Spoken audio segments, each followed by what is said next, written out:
this vaccine is really the ray of hope that's going to lift our spirits and help us defeat this virus. Well, today the first COVID vaccine was given in Spokane. Right now, you are looking at the historic moment. It happened at Providence Sacred Heart early this morning. A transplant physician received the first dose.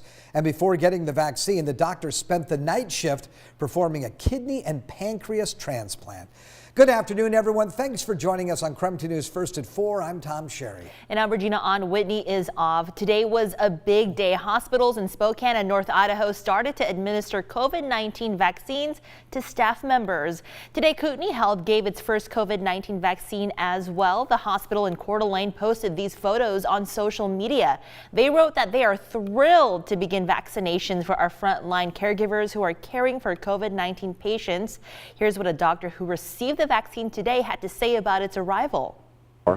This is the first opportunity in the last 9 months that we start to see a little bit of potential relief, and we start to see that there's a light at the end of the tunnel.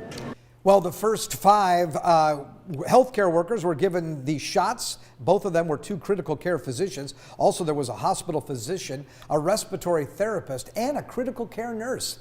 And today, nearly 200 Kootenai Health employees will also receive the vaccine. By the end of the weekend, an estimated total of close to 350 healthcare workers will receive the vaccine. In the first shipment, Kootenai Health received about 1,370 doses. The Panhandle Health District is expected to receive more vaccines in the last 2 weeks of 2020. The goal is to administer the first dose to all frontline staff who would like to receive it by the end of the year. And with that, we'll get to the moment that we've been waiting for. And Nina's excited to be our first patient, and Shelley and Susie will take the first COVID-19 vaccination here at Gritman Medical Center. A very exciting day there. The first vaccine was given to a registered nurse at Gritman Medical Center over the next couple of days. The Moscow Medical Center will be administering 349 doses to Gritman staff.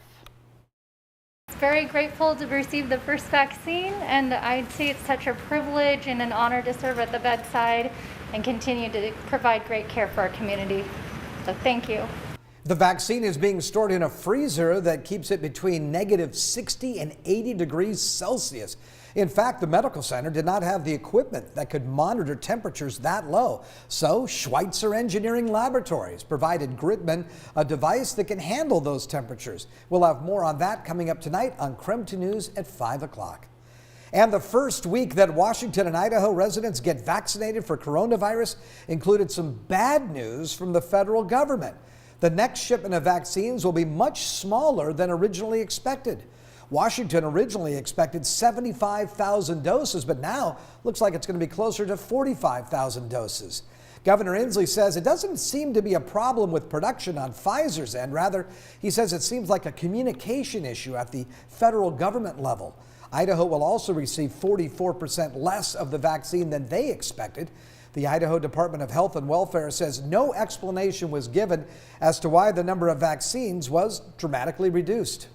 And new at 4 o'clock, the House has passed a short-term funding bill. Now, this will buy time on negotiations for almost $1 trillion in that COVID-19 economic relief package. It was passed by a 320 to 60 vote. Now the bill goes to the Senate. This temporary bill was passed in time to avoid a partial government shutdown. That was going to take place at midnight. And today, the Spokane Regional Health District is reporting 347 new COVID-19 cases. This brings the total number of cases in Spokane County since the start of the pandemic to 23,438. 10 new deaths have been reported, and today bringing the total number of deaths in Spokane County to 327. 87 Spokane County residents are in the hospital. All right, turning now to a look at weather. Happy Friday, Tom. We finally made it to the end of the week. We did. I'm loving that. And next week is Christmas. I can't believe it. That is just amazing. We're going to say goodbye to 2020 soon. And good riddance. Don't let the door hit you on the way out. That's what I say. Bye-bye. Bye-bye fast.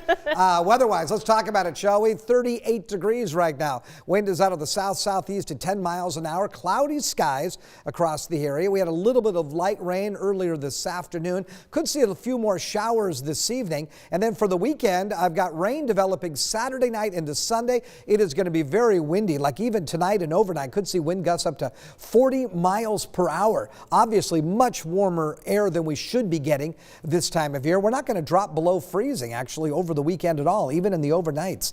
Sunday we'll look for a daytime high of 48 degrees. I'm tracking colder temperatures as we get closer to Christmas Eve and Christmas Day. I'll talk more about that, and we'll also mention some snow maybe over Christmas weekend. Details on that coming right up.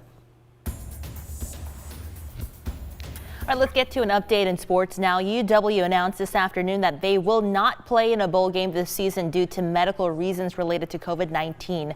Husky Athletic Director Jen Cohen said in a statement that the number of positive cases, specifically within the offensive line, has made it impossible for the team to return to the field in time to prepare for a bowl game. They will allow their players, though, to go home for the holidays instead.